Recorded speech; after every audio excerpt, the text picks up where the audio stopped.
Hey guys, Joe from the Crazy New York Driver Show. Today is Friday evening and the date is April 25th, 2014. Today we're going to talk a lot about eBay again. We have quite a few points to cover. Let's see what we're at here. It's 6:09 p.m. and I'm just starting the video now. So let's see what time I get it uploaded. The main topics for today's discussion will be more about defects and how to avoid getting defects on eBay, because this is very important. I've gotten a ton of PMs from you guys expressing concerns. I also want to talk about shipping. A quick little note about shipping, which is going to interest you. I want to also talk about some changes to listing policies and really do as much as I can in as short of amount of time as I possibly can. And here I am sitting here and I realize I forgot one of my important notes. 1 second.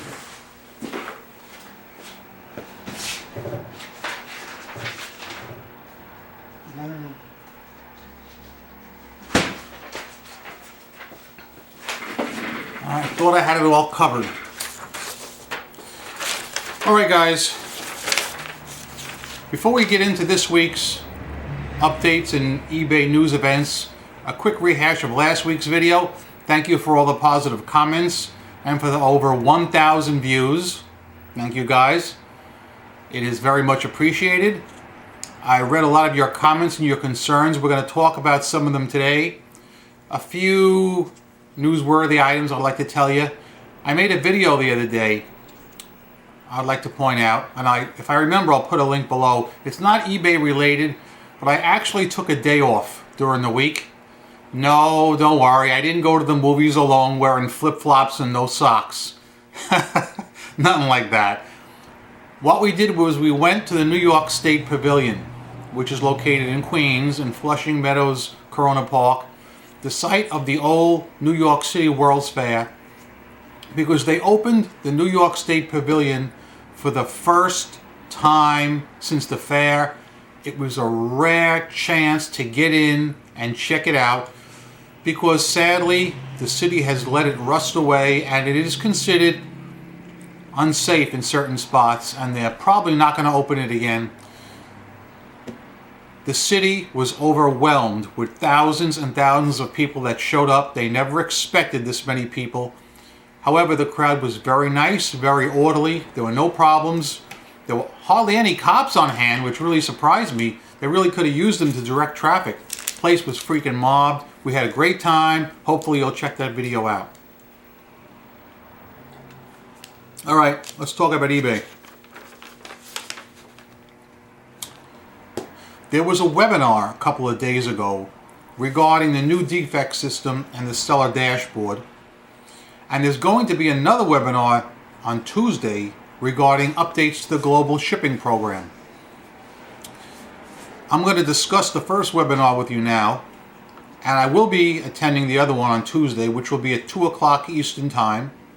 Well, for those of you West Coasters, it'll be 11 o'clock in the morning, your time. I suggest you sit in on it, because there's going to be a lot to be learned. The global shipping program is a constant source of controversy.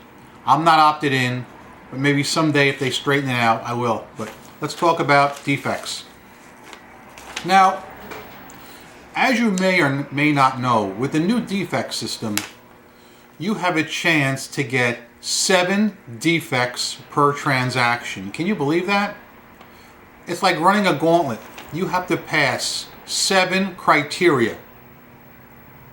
However, even if you get one problematic buyer who gives you, let's say, 4 low marks out of the 7, or even 7 out of the 7, it only counts as 1 defect for that particular transaction, so that any one person who maybe is trying to hurt you can only give you 1 defect per item, per transaction. Now, do you guys know how to check your seller dashboard and really get into it and download a report as to which of your transactions have been affected?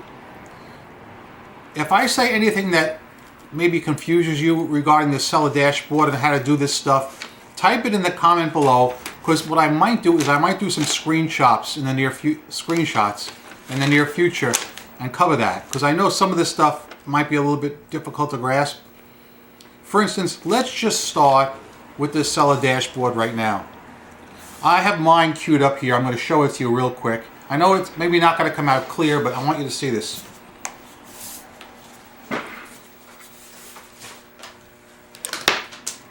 All right. Of course you can't see it. But my defect rate over the last 3 months is 0.23%.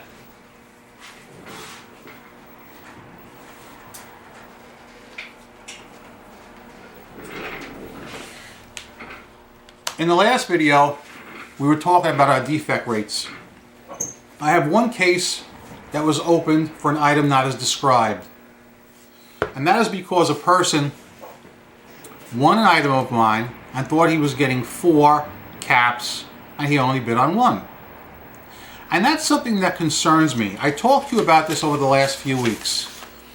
Let's say one of your bidders gets an item and he makes a mistake. He bids on the wrong size, the wrong color, whatever, it doesn't matter. Now, he wants to make a return. He's going to open up a case. Human nature being what it is, we all know that most of these people are going to click item not as described. Even if that is not true. That's not the reason. And guys, listen to me. Listen. Once he clicks item not as described and opens a case, there is nothing you, God, or country can do to get that case off your record. It's sticking to you like freaking glue. I'm going to say it again. If a person clicks item not as described and opens a case, there is nothing you can do that will avoid you getting a defect. Even if you give the guy his full money back and he leaves you positive feedback, that means nothing. 0. You have a defect.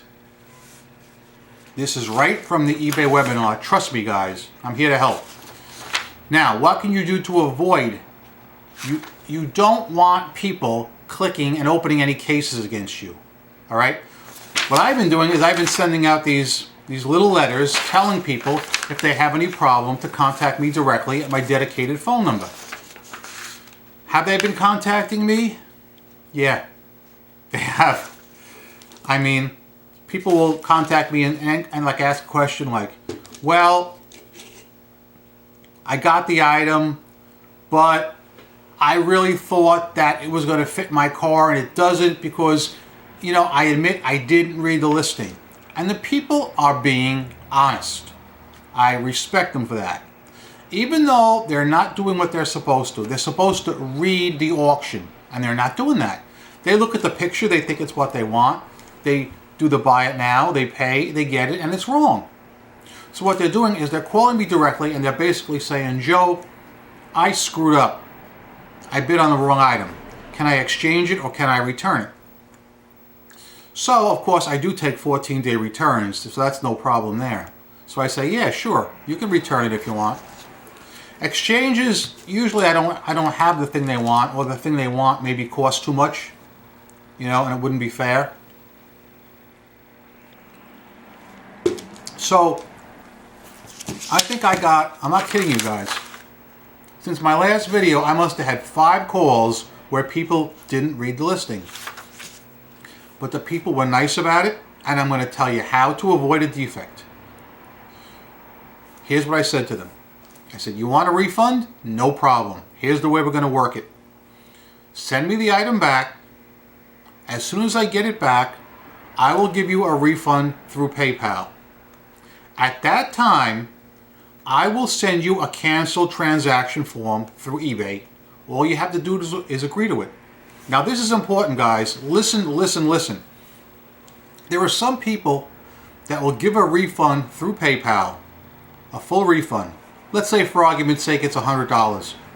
And then they will not send the guy the cancel transaction form through eBay because they're afraid of getting a defect. Well guys, That's bad.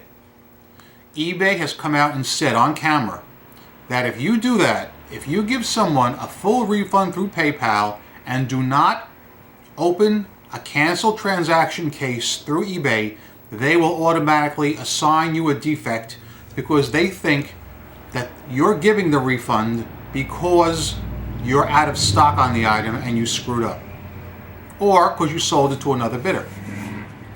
They said that. The only way to get around this, guys, is do what I'm telling you. Open a case through eBay. All right? Now, if you click on item is out of stock, sure, you're going to get a defect. But in the cases like I've experienced, you have to click on bidder purchased item by mistake or change mind. I think that's the first option. You know, I really do believe it's the first option because that's what he did. He bought the item by mistake thinking it would fit and it didn't. So if you open such a case, it will not count against you as a defect. It's a win-win. It's the only way you're going to save your top-rated seller status, guys. We all know you're going to get returns. You're going to get some difficult people. People don't read. And one thing I want to point out about not reading, because since I had the guys on the phone, I milked them for as much information as I could get. And guess what? You know what was the cause of it? This bad boy right here, the iPhone. I talked about this last week. I do not like eBay's iPhone app.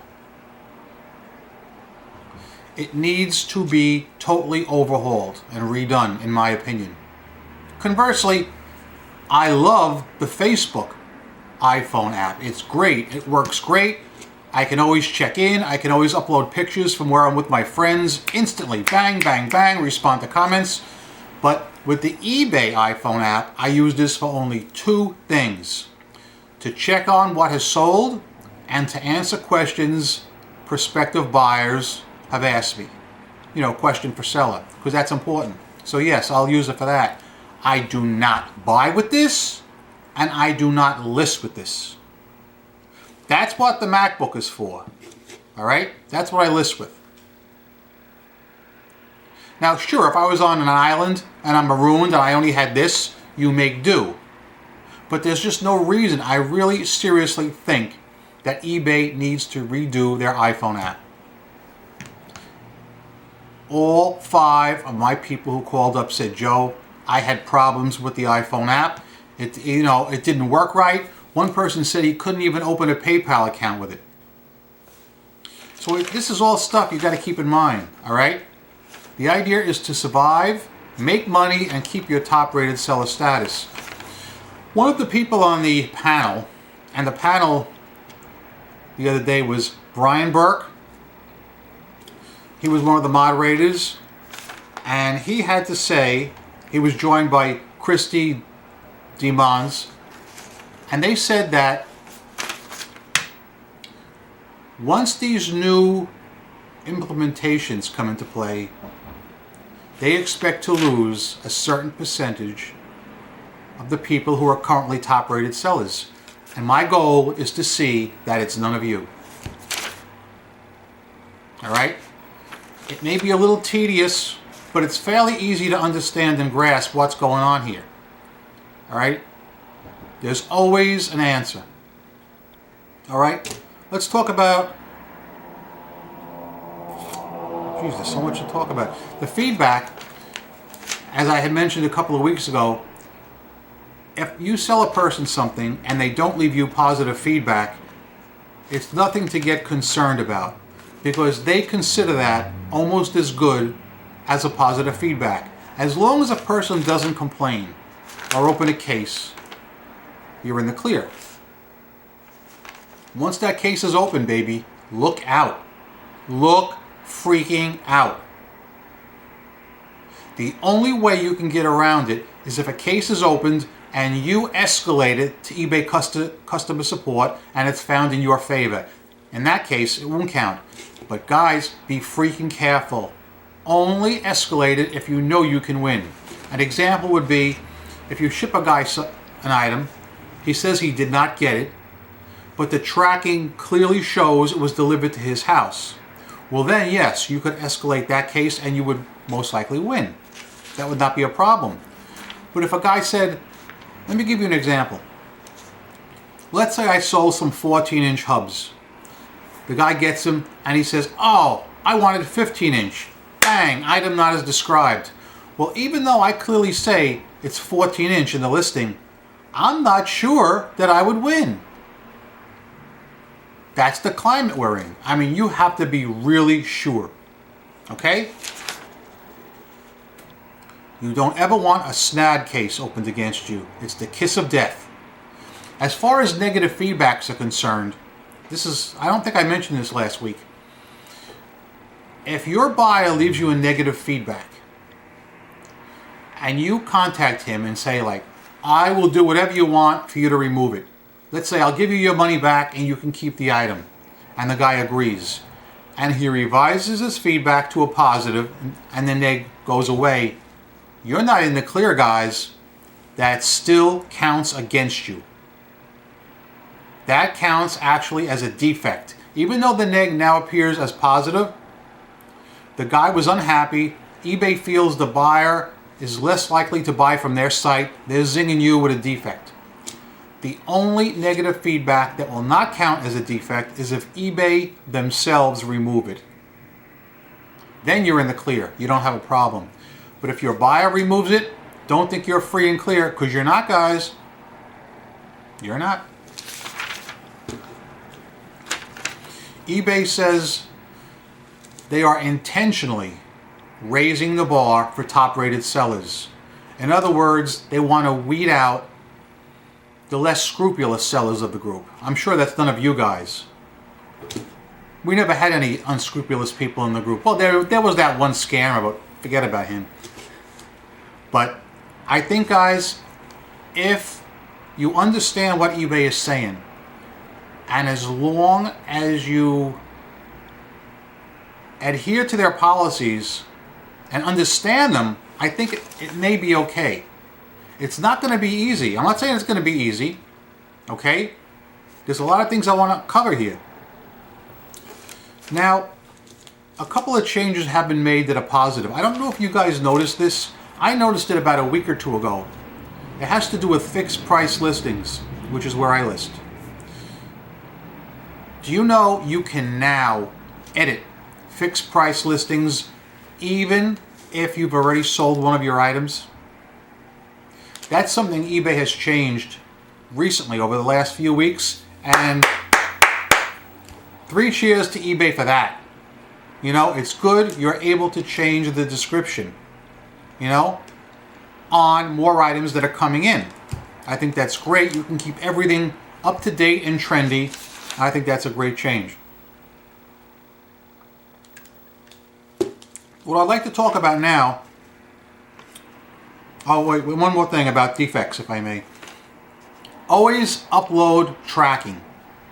It's extremely important.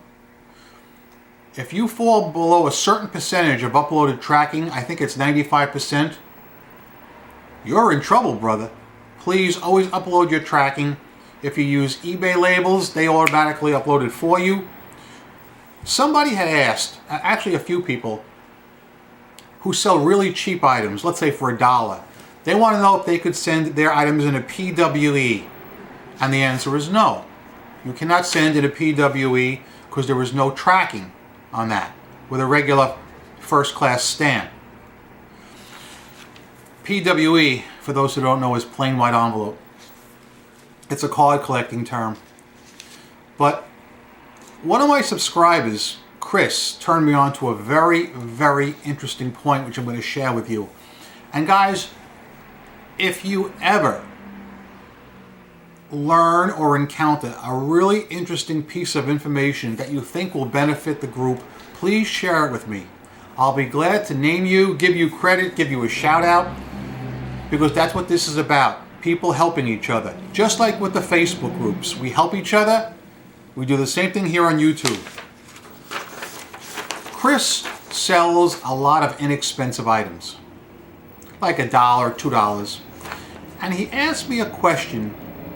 how some of these big box sellers out of the United States can sell items for, let's say, $1.93 with free shipping, with tracking, when we all know that here in the States, the cheapest UPS 3-ounce first class bubble mailer is $1.93.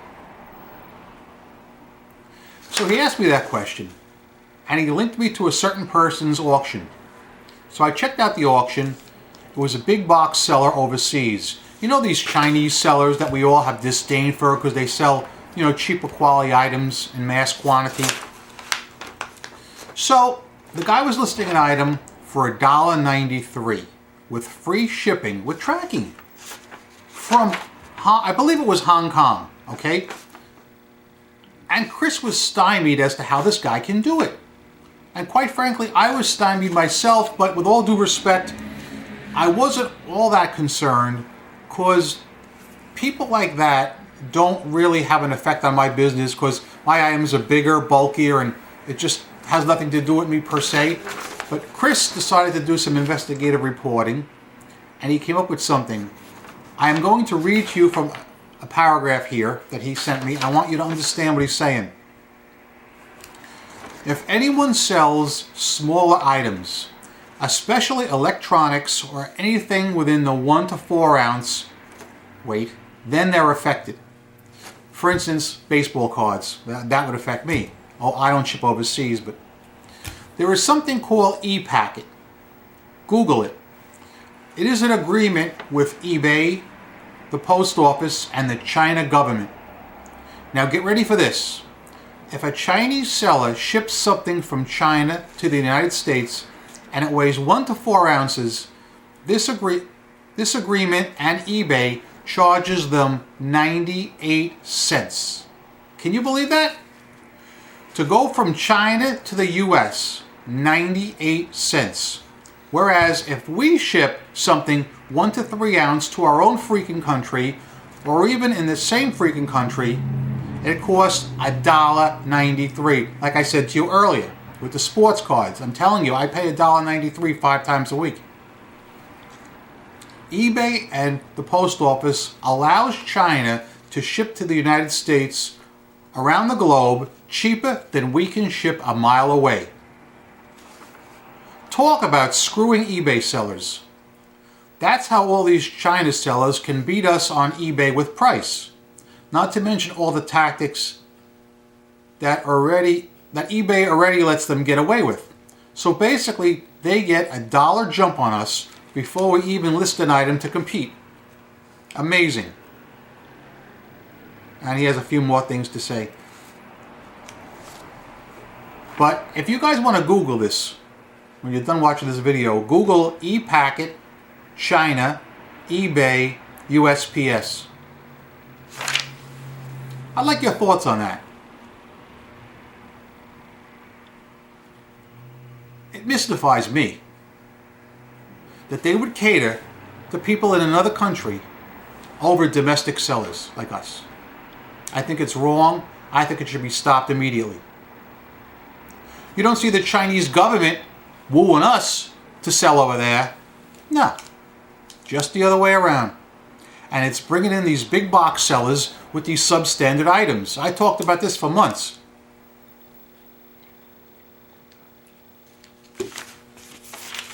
My main point here is Chris came up with a good little article here, and I thank him for it. And if you guys experience anything like this, please send me a PM with all the information and I'll investigate it. And if it's true, I'll broadcast it and help everybody. Okay, let's see where we're at. Let's go over a few checklist items right now. What time is it? Oh yeah, look at me, I'm half an hour already. Now, checklist number 1. Next Tuesday, the 29th, eBay is having a global shipping program webinar, and they're saying there are going to be changes and updates to the program. For that reason, I suggest you all sit in if you can, 2 o'clock Eastern Time, 11 o'clock West Coasters. If you can't make it, don't worry, I'll be there, and I'll be reporting about it on Friday. The webinar from the other day is archived. If anybody needs a link to it or wants to view it, let me know. I'll hook you up with an archive link. I posted it in the Facebook groups, so hopefully anyone that missed it can see it. I think at the very least everybody should try and watch it, because it's really good to hear and see eBay themselves come out and state their case. I actually like these webinars. I think it's a good thing that eBay is doing, coming out and talking about their own policy. I would like to see at least 2 of these a month. I think they're very helpful. I'm not saying I agree with every single thing I hear, but it's a good step of improving communication between us, the sellers, and eBay themselves. Right now, the main thing in the news is the defect system, because the defect system affects everyone. We're all affected. Now, what Chris talked about here with this e-packet, this affects some of us, and it's important. But I think the defect system, with all due respect, right now is the main topic of discussion, because we all want to avoid defects. The easiest way to avoid them, to rehash, number 1, send your buyers a friendly letter with your daytime phone number, if you don't mind doing that, so they can contact you directly with any complaints they have. Now, I know some of you will say, well, Joe, suppose the guy tries to extort me, there's no proof, and yeah, you're right. But truthfully, guys, I haven't had that problem yet. All the people that called me have been very nice and honest, and they admitted right away, hey, I didn't read it, it looked the same, I'm inexperienced, that kind of stuff. So, I mean, I think it's a real good way to avoid defects. But keep in mind, giving refunds is fine. In fact, I recommend it rather than see you get a defect. But if you're going to refund through PayPal, be sure immediately you send a cancel transaction form to your buyer. Okay? And don't worry, if the buyer doesn't respond within a certain amount of days, it's either 7 or 10, I believe, then you may automatically close the case and get your final value fees back, and it will not count against you. It only counts against you if the buyer opens a snag case against you, or if you send a cancel transaction form saying you're out of stock on the item, or you sold it to somebody else, that kind of thing. Or item not received, if the buyer opens that. All right, and listen, if you guys want me to make a screenshot video about how to download reports, I really didn't cover that. I started to, but you couldn't see my computer screen. Downloading reports is easy. All right? Off the top of my head, you would click on your seller dashboard. Then the first screen would come up, the one I showed you. You would X out of there. Then on the far right, and you may have to enlarge your screen or move right field, you would see there's a little button on the bottom right that says download a report. You would click on that, and then you would click on, I don't know if it's last 3 months, the last 12 months that will come up. You would click on that, and you can actually see which items of yours buyers left you low feedback or open cases on. It's really, really handy. It's really good. And I'm glad eBay is finally letting us see which items have had problems. I think that's great. I had one where a guy opened a case, I just checked it, a snag case against me. And why? Because he thought he was getting 4 caps. And he bid on one. $39.95. Unbelievable. I'm Crazy New York Driver and you're not. Thanks for watching, guys. I'm going to put some links below, hopefully to the video I made about the New York State Pavilion. And if you guys want the eBay webinar, maybe I should put a link to that. Also, I've been requested to link to my second channel. I talked about that last week. I might start doing videos on that channel again in the near future, but I've just been so busy with other things, man. It's been a busy time of year for me. Thanks for watching, guys. Go out there and make it a good day. Your comments are what counts. Please address anything I've talked about or anything you want me to talk about next week. Thanks for watching. I'm out.